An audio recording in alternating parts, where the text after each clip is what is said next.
Welcome, friends. You are listening to the Mind Body Alchemy podcast. I'm your host, Stephanie Miramontes. This is where intuition meets education in the realms of spirituality, fitness, mindset, and more, all to create lasting change. Welcome back to the podcast, and thank you so much for being here. Today, I am so excited because I have a former client, Candice Callie, who is here to give us an update. And if you have been following along for a while, then you've probably heard her initial client interview. If you haven't, it's way back there in the archive. So you have to scroll back quite a bit to find it, but it is definitely there. And so something that is really unique in the fitness industry is being able to bring someone back for an update years later, having still maintained their initial success and continued to maintain their habits, right? So as we know, most people fail their diet over and over and over again. Weight loss swings back and forth a million times. I've been there. I've done that. I wrote the damn book. But when you find a way that works, it's pretty amazing. And you are one of the successful 5%ers. I've invited Candace because she is one of the successful 5%ers. So years later, she's here to give us a little bit of an update. So Candace, welcome to the podcast. Thank you for being here. Thank you. Thank you. Pleasure. Why don't you give our listeners, or why don't you give my listeners a little bit of a background on you? Where are you from? How old are you? Tell them a little bit about your journey, your dieting history. Yeah, absolutely. I can say I probably co-wrote the dieting book with you, but I am 46, heading into my 47th year coming up. So terrifying for me, inching closer to 50, but that's a whole other story. I live in Rhode Island. I lived in Colorado for a really long time. That was a huge part of my life, living there and the mountain towns and the activeness. So that definitely played a part in my whole journey as well, keeping it shorter. But I connected with you through a mutual old client of yours and a friend of mine when I just kind of had enough and, maybe I want to train. What do I want to do? And she had worked with you in the past when she did her bodybuilding stuff. So she connected me with a few people, and you were the one that I connected with the most. Your persona, your personality, your ideals just really clicked with me. I had never really struggled with weight most of my life until I got older. And after the birth of my child, I gained a ton of weight, not during, after. A lot of life factors, basically being unhappy, personal stuff, having no motivation, just kind of lost. I did every diet under the sun. I'm pretty sure I did them all. Fasting, Weight Watchers, keto, Atkins. I don't, there's a slew, but I've done everything. The bean diet, the cabbage soup. Bean diet. The bean diet. That is definitely a chapter I didn't co-write. I don't know what the bean diet is. The pulses, eating pulses. Like, I don't even know what that meant, but I followed it. And everything was sort of like a quick fix, and I would lose the weight because I am diligent when I do it. And then, of course, rebound effect, and I always gain more weight. So it was during COVID that I was my heaviest. And I was like, you had started your program, I think around that time. Yep. And we had been connected with workout stuff. And I was like, oh, sign me up for this. And I just had the focus then. I just was over how I felt, how I looked.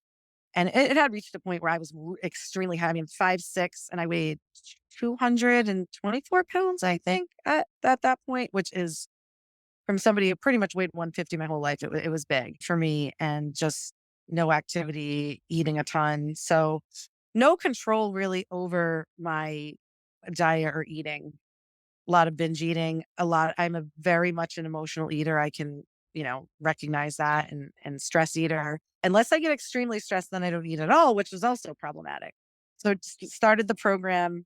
And I always, when I tell people about it, I always joke the first week when it was, I just want you to eat 3 meals a day. I don't care if it's McDonald's, was what you said to me, but just 3 meals. And I was like, but no snacking? That is so strange. I'm not supposed to snack. Where's my 5 meals a day? I mean, it was just completely different from anything I had done, but it was almost a relief because there was no like pressure in it. There was no restrictions. And I don't, as we've learned over the years, I don't do well with restrictions. I almost rebel against them and then want to do exactly what I'm not allowed to do. 100%. I think you're like most people. I don't Hmm. think a lot of people like restriction and restraints put on them, especially when it comes to something like food, which we interact with every single day, multiple times a day. And there's an abundance of options, an abundance of pleasure to be had. And so when you say, no, no, no, no, no, the brain is like, challenge accepted. Bitch, watch me. Here we go. And we end up like just firing up that little inner rebel.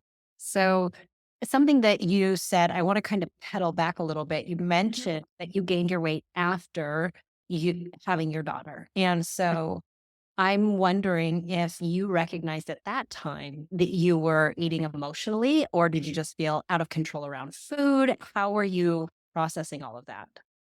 I was feeling very out of control around food, and it was I did, I think, on some small level realize it was a bit of a salve, but not like super, super consciously. But I knew that it was out of control. I mean, I was eating fast food constantly, eating all day, every day. I was telling people, oh, breastfeeding's making me fat, but it wasn't. It was the constant need to feed. Like it was just pacifying something that, I ended up going through a divorce during this whole period, at the start of my divorce. And there was a whole slew of factors going in, and I was just using food as a tool to kind of feel better. Yeah.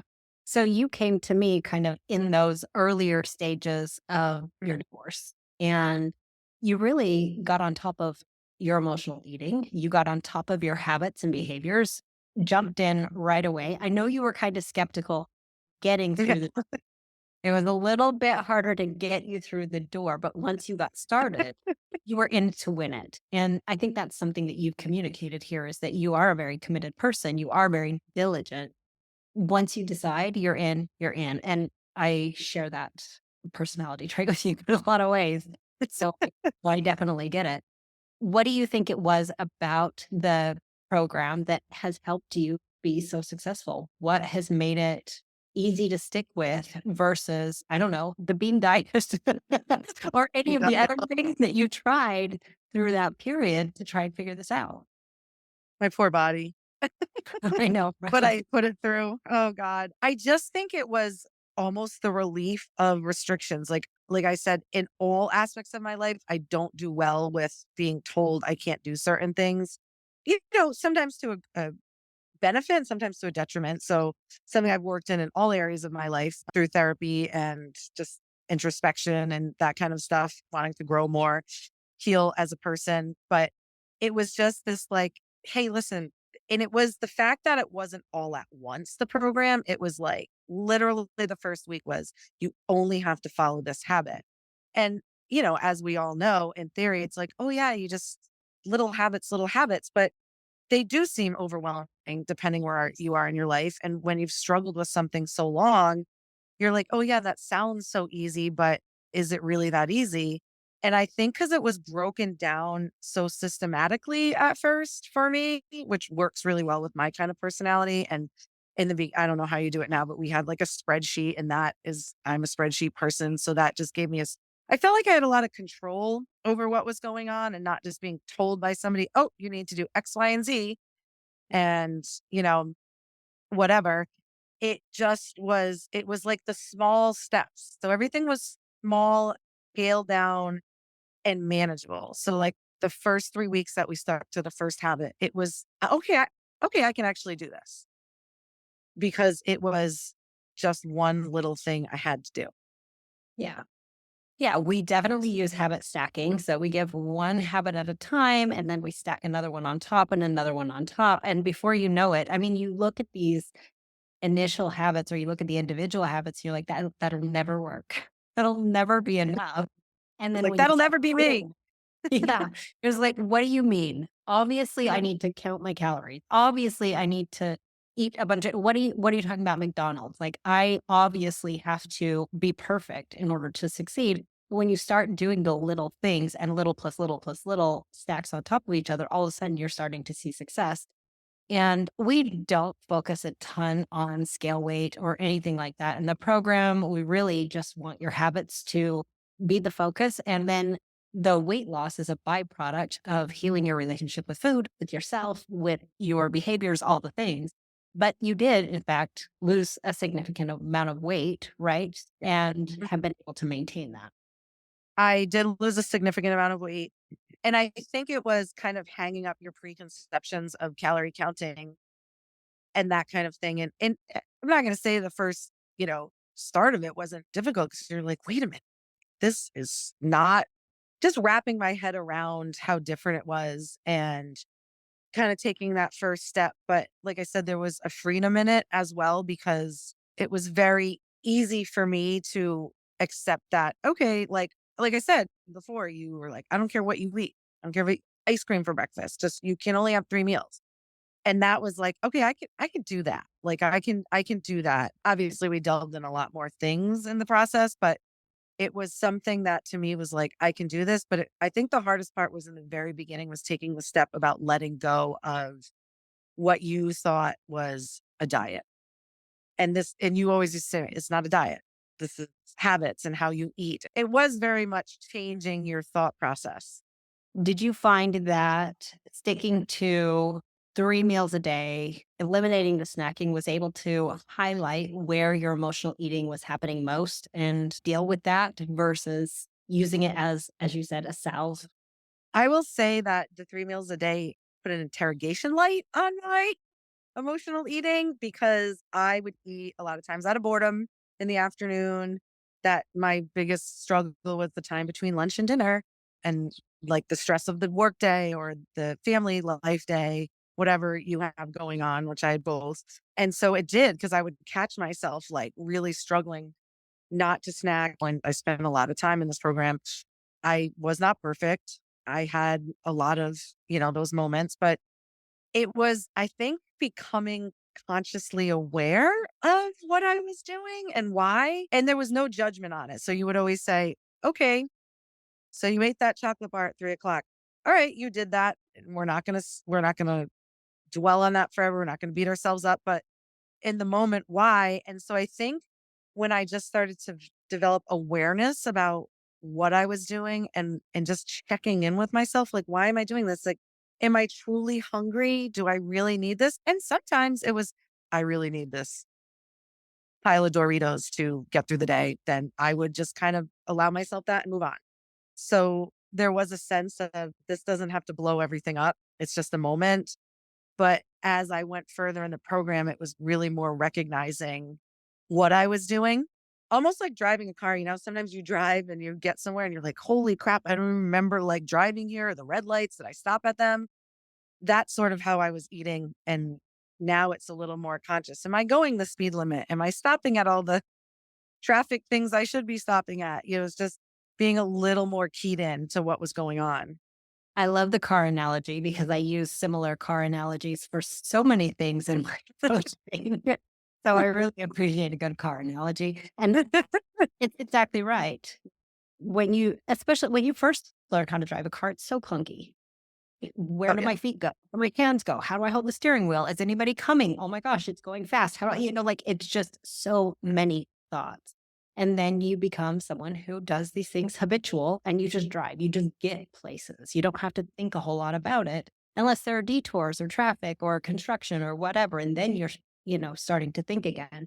And when your autopilot is habits that aren't serving you, that are weight gain promoting and not emotions numbing habits, then that autopilot is no good, right? We have to slow it down and relearn how to drive. But now I imagine that even though you are more conscious, a lot of it feels more automatic, more comfortable. You just kind of know what you're doing. You know what to look for. You know what to watch for a little bit more automatically. That is true. And I'm not going to sit here and say that I don't still do some of those things, but I pause and think like, okay, is this one bite going to make me feel better? Give me the pleasure response that I need? Sure. And I can, like I go out to dinner with my friends and if I want to eat a whole cake, I'm going to eat the whole cake. I mean, at the end of the day, if that's what I want, I will do it because there is no bad food now in my life. There's no good food. There's no bad food. Obviously, there's more, nutritious food, but at the end of the day, it's food. And so now it's like, yeah, I can have a couple of bites of dessert and feel really good about that. And it tastes fantastic. And I enjoy every second of it, but I don't have to shovel the whole thing in to feel better. I already feel good. And I just, yeah, a lot of it now, honestly, the habits have become habits, exactly what they're supposed to be. And so a lot of it isn't probably super conscious. But like I said, it's not perfect. Sometimes I need to tune up. Sometimes I need to say to myself, ooh, let's get back to the basics. My biggest fault in it is probably tuning into when I'm eating, taking the 15, 20 minutes to uninterrupted eat my food. That's probably the thing after I stacked them all, struggled the most with. So when I feel myself maybe, not being a little bit aware of I'm not following my habits or they're not as habitual as they should be, then that's the one I usually key into. And it's almost like you just a little fine tune, like, hey, just you can take 20 minutes and eat and enjoy your food. And when I can sit there and actually enjoy my food and the wonderful, delicious stuff that I've cooked or somebody else has prepared for me or waited on even better, then I can enjoy my meal. And then it's just a small part of my day. And then I move on and I don't think about food again. It's where before it consumed me. When am I eating? What am I eating? Where are we going? Oh God, what am I going to order? Should I do no carbs? I mean, I don't even have that thought process. I'm hungry. I eat. I move on. There's so much freedom in that. As former dieters, that's all we think about, right? Yes. Is when is our next meal? Was that a good or bad meal? Is that weight loss or not weight loss? Did I screw it up? Is the day ruined? We watch the clock. We eat by the clock. We eat by the calculator, the macros, the calories, whatever, or we're just totally blowing it and making a whole mess of our day or our week or whatever. And so when you just kind of scale it way back and can just, I'm hungry? Yes or no? I'm eating. And like you said, sometimes you check in and go, okay, I'm not actually hungry. I know this is an emotional eat. It's a conscious emotional eat. And when you're conscious, it happens so fewer times. It's so less Yeah. frequent than when you're just unconsciously doing it because your emotional eating before is habitual instead of conscious. It's just something you do pretty much every day to deal with all the emotions.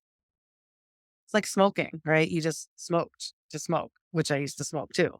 And it just was a habit. You just did it. You didn't even think about it. And it is so freeing because my day isn't consumed by like food and guilt. There was so much guilt wrapped up in it too. Like I screwed up. Now I'm just like, all right, bad moment. We're moving on. Like you don't even have to think about it because you know what to do. And there's freedom to in letting your body do what it's supposed to do. You know, feed itself when it needs to be like going just to your base biological functions of your body. Like eat to survive, eat to live, eat to function. That doesn't I am a foodie. So through and through. Don't get me wrong. I love food. I love to cook food. I love to eat food. I do not eat plain, boring food whatsoever. I pretty much like all food, and I'll go out with friends and they're like, "Oh, what are you're gonna have pasta?" And I'm like, "Oh, I'm gonna eat all the pasta." And they're like, "Really? And have you lost weight? Have you?" I eat whatever I want, and they're like, "How? I don't understand." As they're restricting some, I'm like, "I literally eat whatever I want. If I want to have that, I'm gonna have that. If I want to eat cheese, I eat cheese." I've made whole meals for dinner out of like cheese and some vegetables, just because it might be a busy day or whatever, and I'm totally satisfied because it's what I wanted. It felt good, and I ate just until I didn't need to eat anymore, and I can go to bed and I feel fine. I don't have any problems. I literally, I think it was the detachment from guilt, which was the biggest thing, like not feeling bad. And if you do have a bad day, which we're all going to have a bad day, I just didn't think about it the next day. It just was moved past it. There's no punishment for myself. No, I got to work out extra. It was like, all right, I ate maybe a little more than I should have. Okay, well, did you feel good? No, I felt uncomfortable. Probably won't do that again. Like I didn't check in with my body. I didn't check in. I rushed. I didn't give myself the time, to feel full, to feel satiated. And so it's just, you do have to have a little bit of conscious awareness, but not much, to be honest. Once the habits are there, it really is just very easy. It just is, I think, getting into it. And I think the hardest part is putting aside the things you already believe. I would agree with that. The things you already believe, and as you alluded to, the self-criticisms and the guilt and the punishments and things like Yeah. that, that it's such a waste of energy and it's a waste of your time. If you are sitting there thinking thoughts about, I shouldn't have done that, I need to do better, I'm such a loser. I need to have more and blah, blah, blah. Then you're not spending time asking yourself questions like, what happened there? What can I do next time? How might I improve in the future? Just little ways of shifting into compassion and curiosity instead of self loathing and self criticism. It makes all the difference in the world. And to kind of expand on your thought there about, yeah, it does take some consciousness to stop satiated instead of full. But I would bet that any client I have worked with in this way could look back and go, you know what? I used to be able to eat a lot of food before I got to that place where it was just like, oh, I'm full. And now that level of fullness comes so much faster than it used to because you just retrain those signals and your awareness, even though you still can overeat, you can't overeat like you used to. Oh God, no. Like not even close. I used to be like a bottomless pit. I can't do that now just because my body just doesn't function that way now. It just doesn't need it. And it just doesn't have the expansiveness to even do that because of how I've been eating for so many years now. And it's just being all things keyed into what you're doing. Like with anything, you want to be keyed into what you're doing.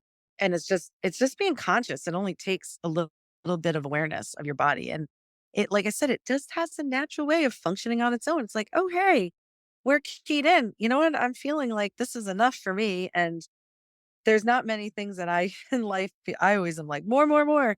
I just like things and not feeling lack. I grew up with a lot of lack. And so I think food was tied into that too. But it's just like gone now. I don't feel that way anymore. It's like there is an abundance of food. I am not going to go without. And I just need to give myself what I need to feel good, to feel satiated and to be happy and move on. I mean, it just leaves so much room for so many other things in your brain and in your life because you're not consumed by this one thing. I mean, really the space that not being worried about diet and food and exercise and all that stuff just has opened up some space for so many more other things. So, what are you up to now that you are a gold medal earning diet champion in the Olympics like I was? Well, I have more energy and focus for my work, my family life, my friends. When you free up your thoughts, you can kind of direct them where you want them to go. So in a day where I would be so focused and consumed by what am I eating? What am I eating? Now I'm just like, okay, I do plan meals for the week because I am a single mother. So I'll be like, okay, I'm going to cook on Sunday and I can eat off that for a few days. And that's just convenience. It's not like a diet or food thing. It's a convenience thing. And I'm like, what delicious thing am I going to cook for myself? 2 meals for the week is what I usually do. But I have more space in the day to where am I putting this energy to? Am I putting it towards my kid? Am I putting it towards my work? So I feel like other areas of my life have flourished because they're getting some of the energy that was consumed by, I would say, almost crushing obsession with my weight. I mean, I would get on the scale every single day. And that was a hard habit to break. I still sometimes am like, ooh, should I get on the scale? But I don't, I weigh in just like as a touchstone here and there. I've started lifting a lot in the past few years. So I know that necessarily the scale is not the way to go. It's how do I feel? How do my clothes fit? And so I feel like I'm living more with more awareness in my body as a whole. What feels good, what doesn't feel good. 100%. I mean, you could jump on the scale and it could be 20 pounds lighter than the number that you see today. But if this is the body that you're in, regardless of what it weighs, it doesn't matter. What matters is how you feel about it. If you're in alignment with your values, if you're in tune and in check with your body's communication signals, do you have the energy? Is your hunger signals in check? Are your cravings and things like that handled? And are you making sure that you eat for energy, nutrients, and pleasure? Because if we cut any of that out, we have a recipe for a miserable relationship with food and our bodies and ourselves. So it doesn't, the number on the scale, whatever, I'm pretty neutral about the scale personally, but it took me a lot of years to get to the place where I didn't let it make me feel a certain kind of way. positive or negative. And, I was like you, I weighed every day or sometimes multiple times a day. I learned that I was lighter at certain periods of the day. So that would be like my weigh in. It was so obsessive, so exhausting, but I didn't see any other way out because that's where my self worth lived. And I'm just so pleased and so happy to hear you talk about how relaxed you are about all of it because I know how it feels to be stuck in that gross, obsessive place.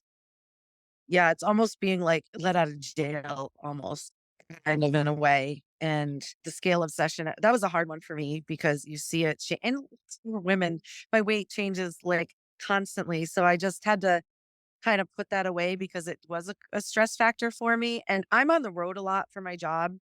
So that was challenging too, because I started to go in periods of not eating and not eating enough. And then I would overeat. So I kind of had to figure out a process for me that worked when I'm on the road. Like sometimes I do bring my food with me, not because it's weighed or it's the macros or whatever I need, which I never figured out, but to adhere, just be like, what can I bring with me in the car that's going to satisfy me and fuel me for the rest of my busy day?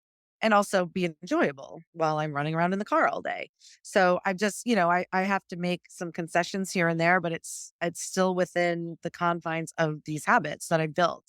There's nothing that's branching out. Like if I'm on the road, like the other day, I was on the road and I had forgotten my food that I wanted to bring. And so I went to Burger King and I got a wrap and I ate it and didn't think twice about it. Like, nope, I needed fuel at that moment to get me through my day. I ate my food. I felt full. I felt great. And I went on. I didn't beat myself up over the fact that, oh God, I ate fast food. It was just food. I ate it. I needed it. And I went on with my day. Yeah. I mean, my husband and I literally went to Burger King the other night. I picked him up from, he had been traveling and I picked him up and we were both hungry. We stopped at Burger King. We ate an Impossible Burger. And that was that, moving on. It's fast food is not the devil in my book. It's just a convenient way to eat and not a way that I want to eat all the time because it doesn't make me feel awesome. But so what? It's still a pleasurable and convenient way to go about things when you need it.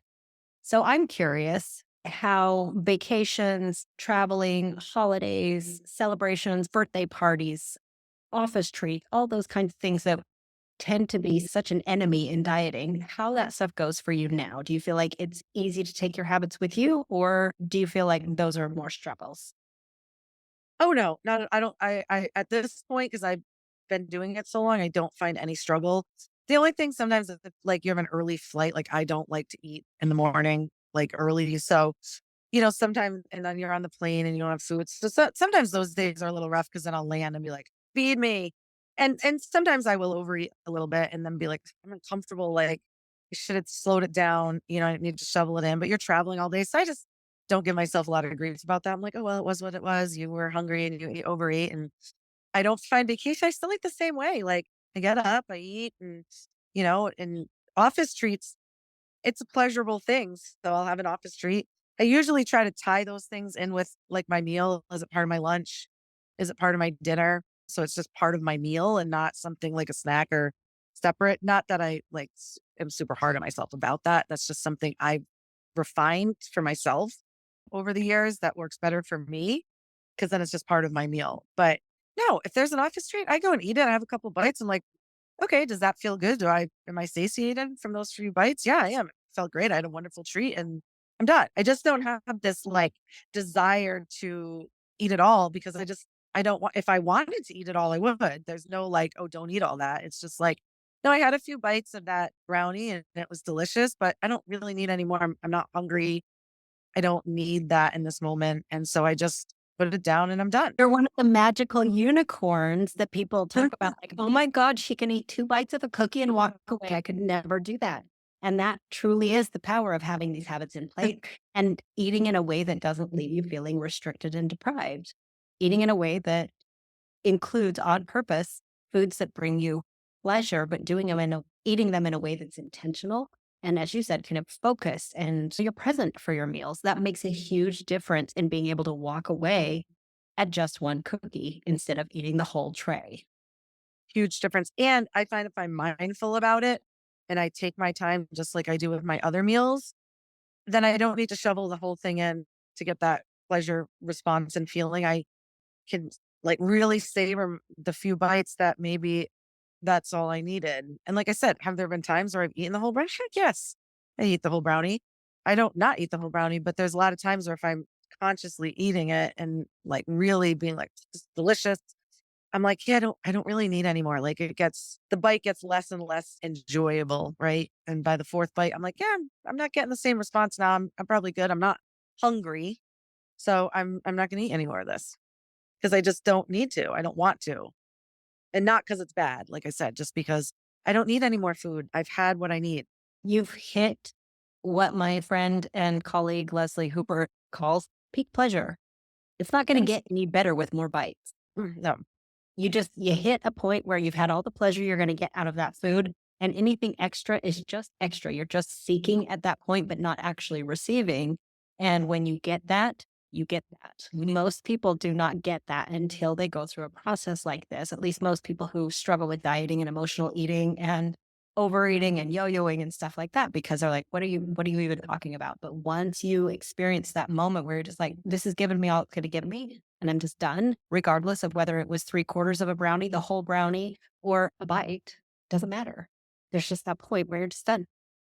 you're just done. And I'm not saying it was like, oh, I just signed up and then I was like totally eating like this, but it wasn't hard. I mean, it was mentally challenging at times because you are breaking a cycle and old habits, but it wasn't something that was not completely doable for me. And like we talked about, I was maybe slightly resistant at first, but once I was in it, I was like, yeah, I can do this. And I didn't feel deprived in any way, which was a big thing for me. Like, I don't want to feel deprived. Like, I remember saying that numerous times. I don't want to feel deprived or stressed, but I didn't. It was very easy to follow for me because it just was the very good boundaries and guidelines. And there was no stress about if you didn't maybe make something work, like habit, like, oh, I followed. And then I would always say to myself, well, you know what? You have 4 habits stacked now and you did 3 out of 4. Like, that's pretty good. That's better than the 0 out of 4 we had 3 weeks ago. So it was like progress. And there was some incremental progress and some weeks were better than others, but it's funny how it just becomes a way of life. Like you said before, brushing your teeth. Like, I don't even think about it. This is just how I eat. This is just not my diet. This is just how I eat. Yeah. You think about it more when you overeat and it just feels so out of alignment. Just like if you skipped brushing your teeth, you'd just be like, oh, these feel a little furry. That's the Something's off here. It doesn't. And that's kind of the same thing. Like you overeat to the point of being sick and you're like, ugh, something does not feel good here. Like, this is not a good feeling. I don't like this feeling and I don't want to have it. And so, when you start scaling into those habits and you're like, wow, eating out of 5 or 6 feels good. And then you eat to a 9, you're like, oof, this does not feel good anymore. I don't feel comfortable and I don't want to be uncomfortable. 100%. Couldn't agree with you more. So, about how long do you think it took you to start seeing some physical changes? I mean, for me, and I know everybody's different, not that long. I think it was a couple of weeks because I was implementing working out, small workouts. I started with small workouts, which I always laugh when we always talk about. I was like, I hate lifting weights. I hate vegetables. Well, I still love the vegetables, but I love lifting weights. And I felt like that in combination with it. And it's not something I made myself do. I just started to really enjoy it. Um, it just works for my body. So I think I started to see results within a few weeks. I lost pretty decent amount of weight, I'd say in the first month. And I really do think a lot of that came down to I was just eating 3 meals a day. Yeah. So I probably had cut quite a bit of calories, like not consciously, just by changing my eating habit because I was pretty much a chronic snacker. And so I was just eating what I needed to eat in a day, really. And so I think my body just took to it pretty quickly. I mean, it took me definitely a year to lose the weight I've lost now. Um, I lost like 40 pounds. So I'd say it was about a year, but I think the first couple of weeks I did lose some weight right off the bat. Yeah. Which, if you're a chronic snacker, you will. If you Mhm. go from eating 6, 8 times a day to eating 3 to 4 times a day, you probably will, as you said, it just cuts out some of those calories automatically, but you're eating much more satisfying, fulfilling meals because you're not constantly grazing all the time. You're not constantly topping off. You actually do experience some physical hunger before your meals, which makes food taste so much better than if you're already just full, kind of grazing and eating. So yeah, the whole experience it doesn't surprise me that you started losing pretty quickly just because of the previous snacking and, as you said, binging and things like that as well. Yeah, I definitely had pretty good success right off the bat. And I remember that. And then that helped me stick with it because I was like, oh, wow, this is working. And wow, I didn't have to really do that much. Yeah. I mean, there wasn't a lot of thought to it or process to it, to be honest. Yeah. So Yeah. it was, I don't want to say it was easy, but it was kind of easy. I always tell clients it's not that it's hard, it's just that it's repetitive. You have to continue to repeat. You have to be willing to take a look instead of looking away at where you're overeating and things like that. When they happen, you can't look away. You have to look at these things and say, where is this in my patterns? Where is this continuing to show up? So we can come up with some kind of strategy, some kind of thought to work on when you're in that funk, when you're in your pattern. And that's what changes everything. So you've been out of the program for quite some time. Like you said, you came during the COVID period. Yes. So, and you've maintained. Hmm. One of the things that you mentioned was you notice when your habits are getting just a little blurry, the boundaries are getting a little blurry, and you're like, okay, sit your ass in a chair, have lunch. Like, you don't have to be distracted and things like that. Is there anything else that you have done to help yourself stay tuned into the habits that you've worked so hard to build? Just like every now and then I'll be like, you overeating a little bit. Maybe I find myself snacking and I just kind of pause and go back. It's almost like a touchstone. Let's just go back and recalibrate. Like, what am I not doing here that usually is pretty, and like I said, it's become pretty much second nature, habitual for me. But every once in a while, like these things come up because I am a human being for the most part. And they'll come up and I just will be like, hold on a second.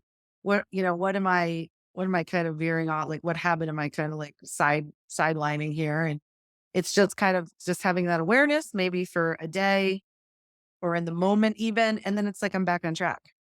Yeah. So it's just about shortening the gap between when you're making a decision that maybe isn't goal supporting, isn't habit supporting, and making your next best choice. Exactly. And like I said, it doesn't take a lot of thought or effort. It's just in that, just saying, hold on a second. Maybe I'm a little off something here.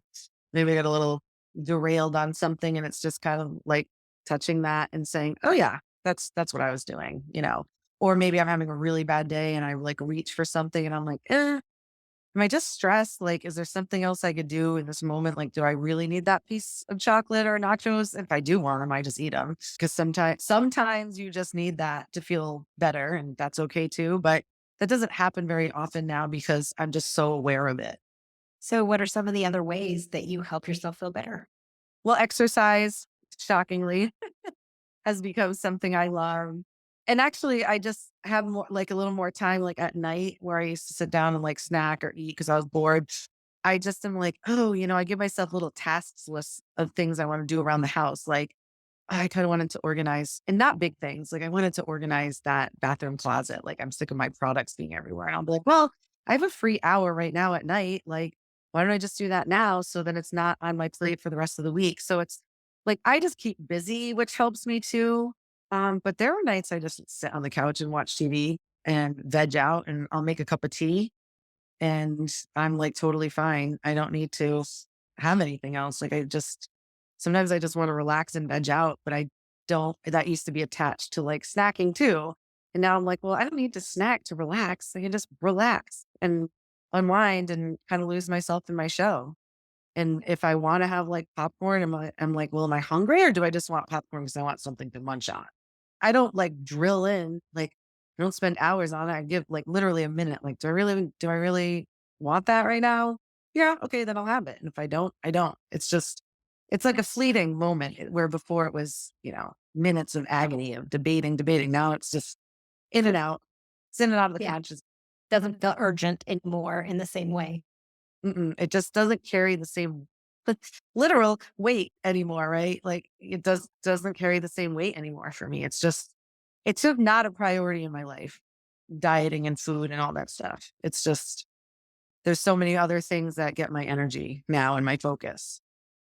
Well, if you had a piece of advice to give people who are kind of on the fence about maybe joining a program like this, doesn't really feel like they have a lot of control over their calories and their macros, they're a little scared to eat foods that are pleasurable to them, maybe worried that these are fat gaining foods or something like that. I mean, we are going to be opening the doors to Unstuffed pretty soon, which is a longer version of the program that you actually did. But you also did some one-on-one coaching after the initial program. Mhm. So very similar experience there. And I just wonder if somebody's on the fence, if they're feeling some doubt, what would you tell them? I would say do it. You have nothing like, well, you have, or, a lot to lose, but you have everything to gain from doing it. I think that it is scary because you are really unpacking years and years and years of like industry clutter in your brain, right? Like that constant, and it's all over social media now, like social media and commercials and everything. So you're inundated by this stuff constantly, right? All these people you see online and what they're doing and these fitness influencers. My God, I even laugh when I see stuff on Instagram. I'm like, that's what you eat in a day? That's insane. I would die. I would literally fall over and die if I only had that amount of food in a day. But I just am like, jump in and do it because it really is not, the scary part is doing it and unpacking all of that history that you have. The rest of it is completely doable. And it is literally the most freeing thing I've ever done. And it has changed my life with my relationship to food, my relationship to my body and my health. It's and been completely freeing. And it's not a diet. I don't consider it a diet. It's like, this is just how I eat. This is my lifestyle. This is literally just how I function and operate now. And it's not even something that I spend too much time or awareness on. I say to people, do it. I mean, it's the best thing I did. And it literally changed my life. I mean, it really did. And I tell people that all the time. And I love telling people when I go out with them and stuff, I can eat whatever I want. And whatever I want, I can eat. There's nothing off the table. I love that. I love that for you. I love that for them. I think that's amazing. So, well, thank you for the glowing endorsement and the nudge that people probably need, because I can say it all day long because it changed my life too, to change from dieting to habit focused behavior change. And the psychology pieces and becoming so much more emotionally aware of what was driving my eating in the first place. I can say that all day long. It'll fall on deaf ears, but it's so much more powerful coming from someone like you who has walked the walk and continues to walk the walk. And now you're back, but just for strength training, not to continue to lose weight, because the habits are habits. So now we're just working on some training and doing some things like that, which is fun and exciting. And it's more about giving something to you instead of trying to fix something that is broken, which is a completely different energy. This is just an enhancement to what I'm already doing. And to anybody that is listening to this, I would say this is the sign from the universe that you should absolutely do this, because if you're on the fence, don't be, just do it. There's nothing to lose in it, the process. There really isn't. Well, I'm super proud of you. So glad to be able to reconnect. And thank you so very much for coming back onto the podcast and sharing your update. I think it's really important. Thank you. Thank you. Thank you so much. And you were a huge part. The support that you get from the coaching is awesome too. All right, y'all. Well, that is all I have for you today. But if you have any questions, any comments, if you want to know more about the program, of course, all of that information is in the show notes, and my inbox is always, always, always open for you. And we will see you next week. Bye.